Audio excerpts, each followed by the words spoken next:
it is okay to say kick asses from what I've heard. So the thing that we look at on this, and the reason why this is so important is I have met with, gosh, I want to say somewhere I've recruited 1,700 people to the company. So imagine if I've recruited that many people to Keller Williams over the years, how many people I've met with. And not once did I ever have anybody come in and sit down with me and say, hey, Patrick, I would love to sell 3 homes a year. That's my goal. Making $15,000 a year sounds great to me, right? Everybody comes in with big goals, dreams, and aspirations. And does everybody accomplish their big goals, dreams, and aspirations when they get into real estate? No, not even close. The ones that I can say have, for a large part, unequivocally have some sort of system for setting and tracking their goals. And so this packet here literally walks you through the one thing way to set your goals, which includes the GPS. So on here, you have your step 1, which is we're going to set our long-term goals. We're going to do goal setting to the now. So essentially, where do I want to be someday? Where do I want to be in 5 years? Where do I want to be in 1 year? So where do I want to be someday? What do I need to do in the next 5 years to be on pace for my someday? What do I need to do in the next year to be on pace for my 5 years? You follow me so far? Yep. And here's what happens on this sheet. This is, I think, one of the most important sheets is when we get in this world called survival mode, which we've all been in at some various phase during the last 2 years, is we stop dreaming about where we want to be.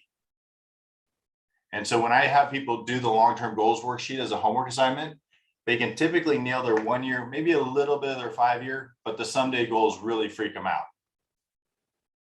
And there's a great quote that I love that says, the size of your answer is determined by the size of your question. Right? And if we're not asking what our someday goals are, we're never working to think about what those might be. Does this make sense? Yes, sir. Okay, so I'll give you a quick example on this. My coach, he said similar. He said, Patrick, I want you to get a dream book. I said, that's ridiculous. I don't need a dream book. And he said, if you don't do a dream book, we're not going to be coaching together anymore. I said, okay, I'll do a dream book. So I went to Michael's, first time I've ever been to Michael's by myself. And I got the best stuff to make the best dream book ever. And then I sat it on my coffee table. I didn't have anything to put in there because I was in survival mode, right? I just remember driving down one of the country roads here in Sacramento, and I saw these planes crop dusting the rice fields. I went, I've always wanted to learn how to fly. What goes in my dream book? Learning how to fly, right? So my coach caused me to do the dream book, which caused the question, which then activated my RAS, which then helped me be aware on things that I might want to do someday. So it's just a story along the version of someday goals. Then we go to the GPS, and I'll move through this fast so we can get to the GPS. Our GPS is our 1-page, 1-year business plan.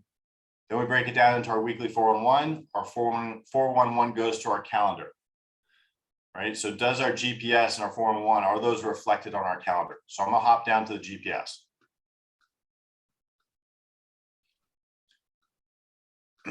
Who's familiar with the GPS? Who's doing one right now? Okay. So essentially, that's awesome that you guys are. And for those of you that aren't, this is one of those things that you want to have done. And this is the basis for your, like I said, your 1-page business plan. So what I typically do with people is I say, what are the things that you want to accomplish in 2022? Well, I want to go on this many vacations. I want to close this many transactions. I want to make this much money. Right now, we can probably look at all those and say, out of all of those, what's the one thing, if I can accomplish that, I can do everything else? And it's either how much money they can make or how many units they can close. And since this is a business plan, that's where we go. So you have your one thing, I want to close 100 transactions. Then our first priority would be a strategy to close, or a priority to close 100 transactions. What would be an example of a priority that could help you close 100 transactions? Any ideas, guys? Open houses. Okay, open houses, great, thank you.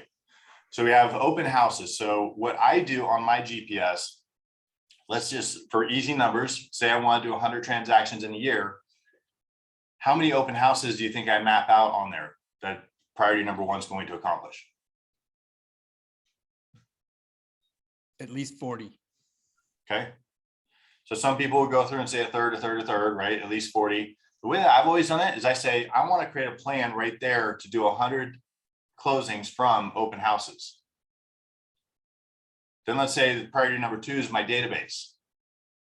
I'll say, let's create a plan that does 100 closings from my database. Are you following me? The reason why I do this is because I create a plan that is so big that if I hit a third of each one of those, I'm going to hit my goal for the year.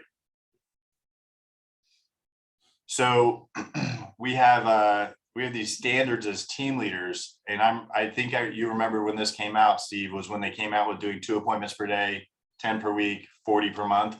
Yes, sir. Right when I became a team leader, right before I became a team leader. Yes.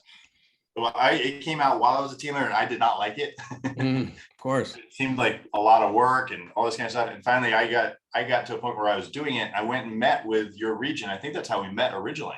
Was at the Yes. regional mastermind. And I walked in, and everybody, the kind of general consensus is, how are we supposed to hold 40 appointments and do everything else we need to do as a team leader? And so I challenged the group. I said, here's what I want you to do is I want you to make a plan, a GPS, to do 80 appointments in 2 weeks. Do you remember that, Steve? I do. I'm chuckling. I do remember that. And the room got funky really quick. And I put everybody in groups, and I said, no, let's brainstorm. Let's think big how we're going to do this.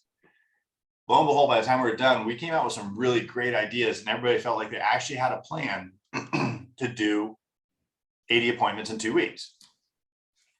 And I went, gosh, if you can do 80 appointments in 2 weeks, then surely you can do 40 appointments in 4 weeks.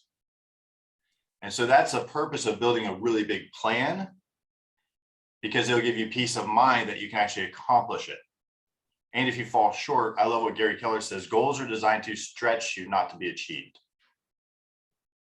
So if I can build a plan that's going to stretch me beyond my normal capabilities, my comfort zone, all that, I'm going to build it in here. So priority number 1 would be 100 closings from open houses. Then we come up with my 5 strategies for how to do 100 closings from an open house. What would be an example of a strategy to do 100 closings from an open house? Again, by having the number of open houses you plan on doing, 2 a weekend, 3, 4 a weekend, whatever it might be. Yep. Yeah. How many you're going to do per weekend? What you're going to do to make sure the traffic, because that's one of the things a lot of people, I mean, most of you know this, people go out, they put their signs out, they hold an open house, and they hope people come. There's ways that you can strategically cause people to come to the open house, right? And so I would build in that plan, and I would just keep going down. And this, again, is our 1-page business plan. So when the world gets a little funky, in pandemic, out of pandemic, the world still gets, we can now go back to our 1-page GPS. So a little life hack, which made TMI. When I have my GPS all filled out, I go get it laminated and I hang it up in my shower. Did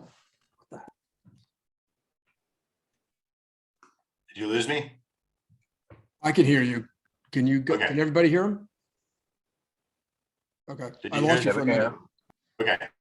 The hack is I get this laminated and I hang it up in my shower. So that way I'm literally looking at it every single day. And then what you do with this is you bring it down to a 4-in-1. We can do another one on that because I know we're right up at time. What Diana Kokoska taught me was that she would have her 4-in-1 taped to her monitor in her office. So every day when she walked in, she would have to flip it over. She'd look at it and then flip it over the monitor. So she knew exactly what she needed to do that week. Because what happens, what I see happen a lot of times is that at October, November, December, people build out their goals, they build out their GPS, and it sits on their desktop of their computer and they never open it again. So having it printed and out in front of you is going to be a massive deal to make sure that you get back on track when the world gets crazy. Awesome. Any questions on this, Steve?